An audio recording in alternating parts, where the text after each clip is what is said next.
Multiclassing in D&D sucks. Now, there are builds and viable options, and if you do this or this class, and if you do this with this combination, yes, of course, there are viable things out there, but I'm saying the foundation of how it is set up at its core is lame. Matt Colville, in his new game that he's releasing, said he's not even doing multiclassing, and he's right. A lot of things involving multiclassing as far as the foundation of a game, and if you allow it or not, can cause the game to break. And if you can dip into here and grab this from here, then you can create these combinations that break the game. But I'm here to tell you a way that you can do a system of multiclassing and how multiclassing in a tabletop roleplay game can work and actually elevate all of the classes in the game to be even more fun. Before I get ahead of myself, hello, I'm the Dungeon Coach, creator of DC20, a brand new tabletop roleplay game hitting the scene here. It's in its alpha stages right now. Link for that's down in the description, and we will be launching the Kickstarter for this in the middle of this year. That year being 2024. But anyway, multiclassing, how does it work? What system did I figure out of how to actually make multiclassing fun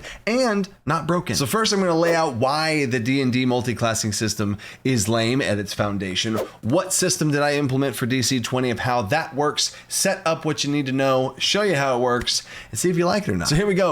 Dungeons & Dragons multiclassing is so lame because the first time I ever played the game, I was a barbarian, and I was like, okay, cool, barbarian. I want to get level 1, level 2, level 3, and I was like, oh, you know what? I want to do one level in fighter because I really like the stuff in fight. It feels like, we didn't have a healer and second wind would be cool, so like, yeah, let me do that. And then my dungeon master warned me of this, and but careful because at level 5, you get extra attack. And in D&D, if you are a barbarian for 3 levels and then you want to multiclass, you have to stop the progression of your main class. Makes no sense. To then completely stop, gaining nothing, and then gaining level 1 and only level 1 and everything at level 1. It's important to note that for what I'm about to say for DC20. But you get everything at level 1, the entire kit and caboodle of that class at level 1. And now I have this, and now at my next level, which I'm level 4 now, which technically that can get confusing for some people to think 3 plus 1, it get 4. I'm level 4. At level 5 now, I could choose to do this or this. But now I can't get extra attack, so I have to go back to there is a better way. Trust me. Also, the problem with this is things like Hexblade Warlock. Whenever you can take 1 level dip into Hexblade Warlock and get all of the benefits of a level 1 Warlock, and just so happens the Warlock at level 1 gets their subclass, and then now you also get that too, because in D&D also every class gets their subclasses at different levels, which I think is also dumb. Don't worry, I'll show what we do for DC20 on that too. But now you have certain classes in the game that are just broken to take 1 level dips into, or sometimes 2 level dips, and to be able to get all this stuff from it. You get everything at level 1 and 2. I think that's kind of the broken side of things. And the lame side of things is your class levels stopping. So how is this done in DC20? So this chart here is the class progression system for every single class in the game. At level 1, you get a couple of class features, usually about 3 or so. At level 2, you get another class feature, and by level 2, you should really feel like your class, right? As far as the class fantasy of what the class is going for. And also, you get a talent. Now, stop. We'll talk about that talent here in a second. At level 3, every class in the game gets their subclass. They get to choose their subclass at level 3. We'll also talk about that at the end as far as how that works for something like a sorcerer or a warlock or a cleric that should have it at first level. It's a super easy solution. Anyway, level 4, you get another talent, which again, we'll talk about. These talents are where these multi-classing is going to come in for.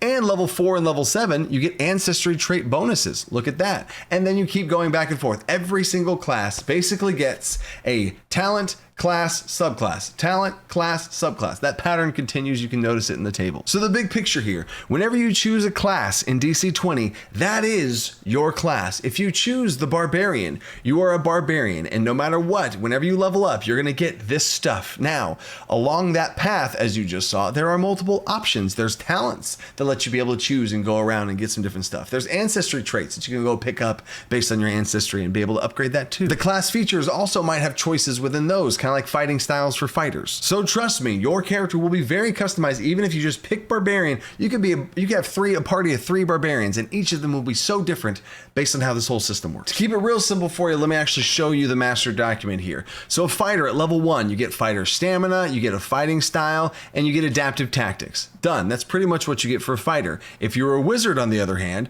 you would have mana limit break, arcane sigils, all that stuff. So now, why is this important? Each one of these little spots you see here is is its own feature. So the fighter has adaptive tactics, fighting style, and fighter stamina. There you go. So those are 3 separate class features that you get at level 1. Now, if you're a fighter and you're level 1, you get everything at level 1. Obviously, this is the class you are. But here is how multiclassing works in DC20. Let's say I'm that barbarian. Let's recreate my first character in a TTRPG ever, that barbarian that wanted to dip into fighter. Super simple thing to do, right? So if I wanted to do that, I would be a barbarian. I would get rage, I'd get reckless attack, all these things that I'm getting at level 1. But then, look at the table. At level 2, I would also get my barbarian, my battle cry, which is a new thing for barbarians in DC20. But anyway, I would get my level 2 features for barbarian, but then I would get that talent at level 2. Now, with this talent at level 2, I could spend it on a barbarian talent at level 2. Every talent in the game has requirements, whether it be a level requirement or some other requirements that you have. You know, some have no requirements if they're super simple ones, but I get a talent and I can spend that talent on any talent that I meet the requirements for. So I could get a level 2 barbarian talent. I could get a general talent, a skilled talent, some other, whatever sort of talent that I wanted to.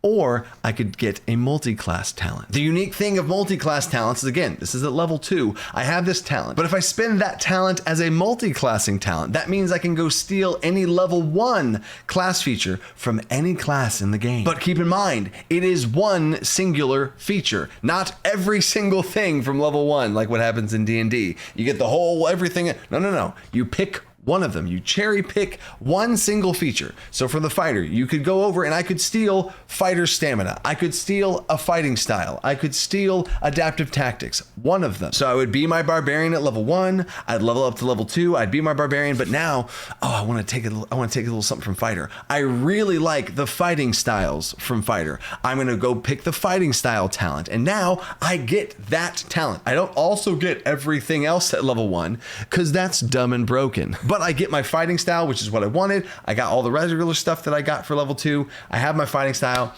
There we go. So now looking back at that chart, you can see how this whole thing would work. I would be able to hit level 3 and I'd choose my subclass as a barbarian. Cool. I'm not held back because I went and dipped into fighter one time with a multi-classing talent. Then at level 4, something very exciting happens. I get another talent. I can go spend this talent on level 4 barbarian stuff, on level or whatever things that I meet the requirements for. Or I could spend it on a multi-classing talent, which allows me to go take any classes level 1 or 2 class features. I could go take another level 1 feature. I could go take a level 2 class feature from any of the classes in the game. But again, I only get one of them. I don't get this assortment of them. I just get one, just cherry picking one, further helping me customize my character in the way that I want. So by level 4, if I had a party of 3 barbarians, they would all be wildly different. That talent that they spend would make their character way different. The subclasses that they each choose, way different. And then another talent on top of that. Now it actually gets crazier and even more exciting. So as you see in this little table, at level 7, I get another talent. Now, if I spend that as a multi-classing talent, I can do another cool thing. I can go take any classes. Also, if you haven't figured out by now, I'm level 7, and that means I can go steal other classes' lower leveled things. I can't go steal another class's 7th level thing. I'm not that class. Every class gets their thing first. And then at higher levels, I can spend talents to take classes from lower down. You get the picture? At level 4, that talent could be spent on a level 2 other classes talent. So now at level 7, I could spend that multi-classing talent to get a level 1 class feature from another class, a level 2, or a level 5. Again, on this table, you can see when each class gets their feature. So you could spend that 7th level talent on a level 5 class feature of a different class. And this part might blow your mind, but you can also spend this talent on any other class's 3rd level subclass feature. Now, you have to have at least one class feature from that talent. So again, as an example, if I'm that barbarian of mine that I keep using in this example, and I did take that one little, I took a fighting style, cool, and I get to 7th level, and I have this, I'm like, man, there's a fighter subclass, this Eldritch Knight situation. I really, really like it. It's so cool. I'm going to spend this talent point on the fighter's subclass feature, one of them. Now, again, you don't get the whole thing like you do in D&D. You get one feature. So I would go to the fighter subclass and take whatever feature that I really was wanting. And I could, because I do have a fighter feature. That's one requirement that you need there. I do have to spend something in the fighter class before I could do that, a fighter subclass. And to answer the question a lot of people might answer in the comments now, yes, you could pick up a second subclass within your own class. I could be a barbarian that I've already chosen a certain subclass for, but if I wanted another subclass, I could do that too. Time out, coach. Oh my God, this is so broken. You're going to be able to make characters that are wildly broken. That's my job here, people. This is a task to undertake, and I know it would be way easier to just be like, whew, no multiclassing. Haha. All right. Anyway, but this is a big undertaking to take on, and it's been a constant thing on my mind every time I make a feature, every time anything happens. But it's very easy because you only get one. Things can't get busted and broken if you don't get every single thing. You just get one thing with these talents to be able to go and cherry pick and steal from. So that's always on my mind, and it's always on the table that whenever we're making classes and subclasses and all this different stuff. But what this really means is every time a new class is released to the game, it opens up so many possibilities for not only that class, but every other class to go pick and steal from. And there's even more stuff at higher levels, especially when you get to levels 11 and 12 and beyond, which is the prestige levels of the game. And you have even more stuff that you can do. But also, this game is in development. This is in the alpha, so things are subject to change, but this is how it currently is, and it's exciting. And another thing I want to show you is something interesting that happens and how I've handled things where a martial class with no mana points whatsoever, because in DC20, spellcasters have mana points. Martials have stamina points. It's a fuel energy source that fuels their abilities, right? So how does it work if a martial multiclasses into a spellcaster, right? Well, how does that work? So if that fighter that I showed earlier wants to go multiclass and dip into wizard, then they can do that. So let's say this happens. Let's say the fighter goes and they really like arcane sigils. Arcane sigils, you spend an action point and a mana point, you put a sigil down on the ground that represents a certain whether school or type of magic, and you gain bonuses to that magic while standing within your own sigil. Imagine a fighter rushing into the battlefield, getting to the front lines, sigil drops down underneath their feet, and they become more powerful. Or maybe it's an abjuration sigil, then they become more defensive. Whatever it is, that's super sick. But the problem is this fighter doesn't have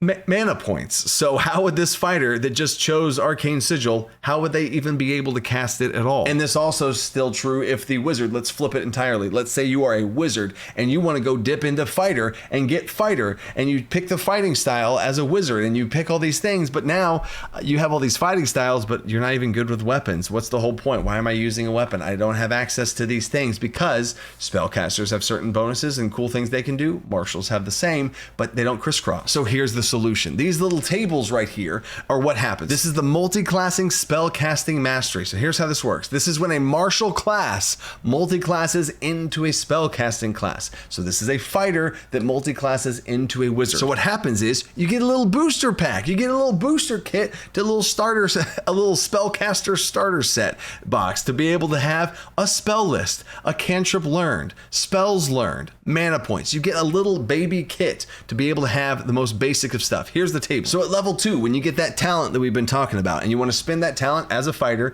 you spend that talent on a spellcaster feature, a spellcaster classes feature. You did it one time right here. You gain 2 mana points, 1 cantrip, and 1 spell learned from the class that you chose to steal it from the class that you have chosen, right? So it'd be the wizard's spell list here. And I would choose 1 spell, 1 cantrip, and I would have 2 mana. So I would be a level 2 fighter that has 2 mana and 1 cantrip and 1 spell. Super simple. And if I did it again, I get level 4. Remember that chart from earlier? I get level 4, level 7, and all these different talents. If I keep spending all of my talents on spellcaster stuff, I keep getting more and more, as you see in this table. So if I do it again, I gain 2 more mana points. So I have a total of 4 mana. I have 1 more cantrip, 1 more spell. You get the idea. So now a martial that has multiclassed into a spellcaster has a little bitty booster pack kit to be able to function and be able to at least cast those arcane sigils. They're not going to be able to do it all the time, but that's fine because they are now a little hybrid multiclass. But what happens if the tables are flipped? What happens if you're a spellcaster that multiclasses into a martial?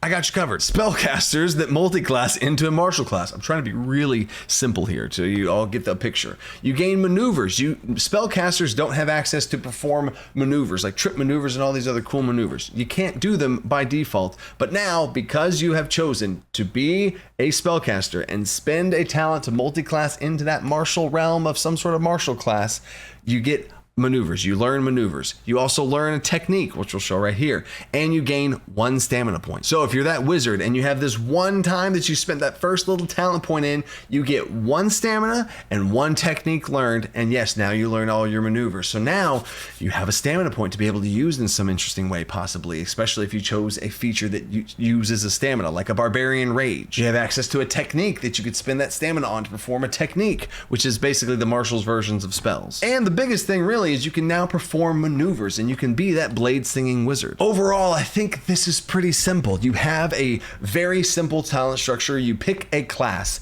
and you keep having choices along the way. And certain one of those choices you could, if you wanted to, choose to go steal from other classes and multi-class in this really interesting way. It's pretty simple and not broken because you only pick one single thing and you have that. And if it's something like off kilter from whatever you normally are, like if you're normally a martial and you pick a spellcaster, you're also limited because you don't have a lot of mana to really use it that much in the first place. Overall, this excites me so much to see what's possible and what builds people have came up with. And so far, everything I've heard has been freaking awesome. I personally can't wait to see a warlord be combined with a bard to be able to help people on the battlefield. Paladins being combined with clerics to be even more of a holy warrior or a dark warrior, because you could be unholy in DC20. But anyway, let me know what you think down below of this system. I try to make it as simple as possible, as intuitive as possible, and as customizable and balanced as possible. And speaking of multi-classing and balancing and min-maxing and optimization and all that kind of stuff, props and shout out to Trent Monk, another YouTuber here and another DC20 content creator as well. He made a video recently about DC20 and it really shed light